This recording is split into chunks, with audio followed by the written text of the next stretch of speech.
నమ్మినావు నన్ను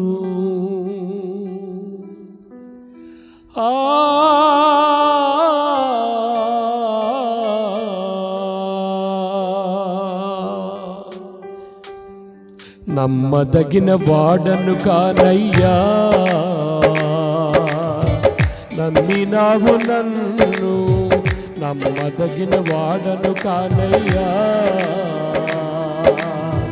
నమ్మినావు నన్ను నా కొరకు నీవు పరమ వీడినావు, నా కొరకు నీవు పరమ వీడినావు, నీ రక్తమందు నన్ను కడిగినావయ్యా, నీ సొత్తుగానే చేసినావయ్యా, నీ రక్తమందు నన్ను కడిగినావయ్యా, నీ సొత్తుగానే చేసినావయ్యా.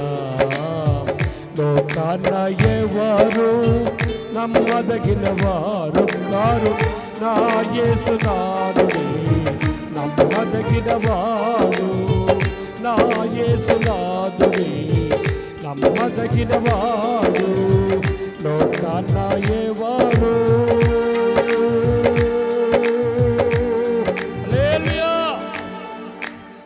మనమెవరు నమ్మదగిన వారము కాకపోయినా మనమైన నమ్మటం గొప్పతనం కాదు.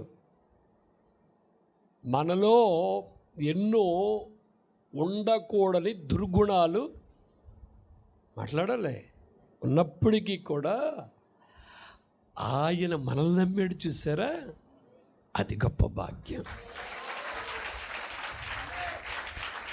అది కదా భాగ్యం అంటే. ఆయన నమ్మి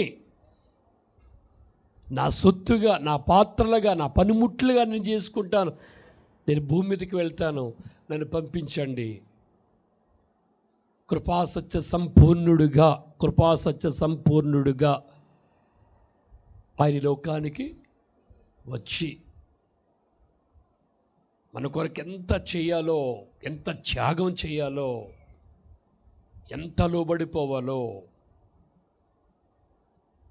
శరీరాన్ని గాయపరచటానికి ఎంత అప్పగించాలో,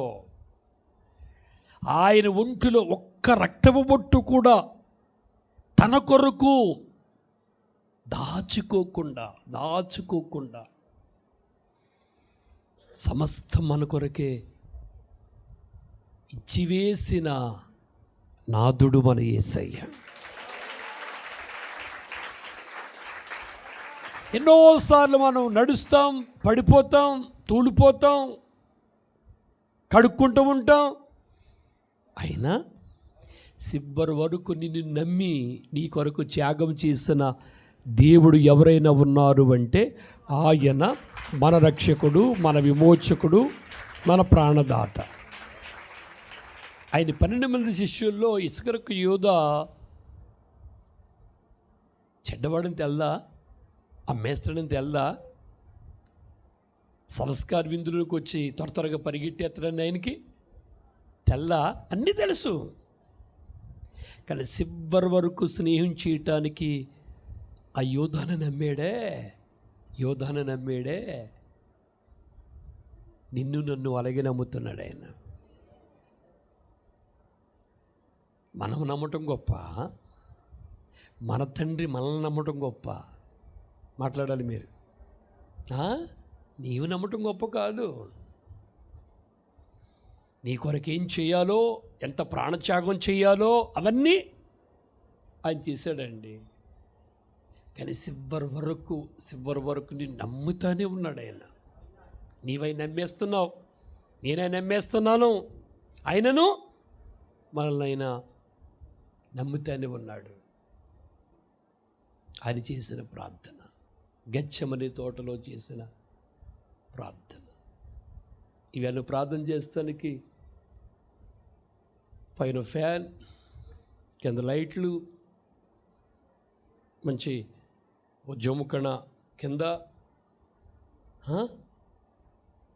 తోడెవ్వరు లేరు ఆ తోటలో. తోడున్న శిష్యులు కునికి నిద్రలో, తోడెవ్వరు లేరు ఆ తోటలో.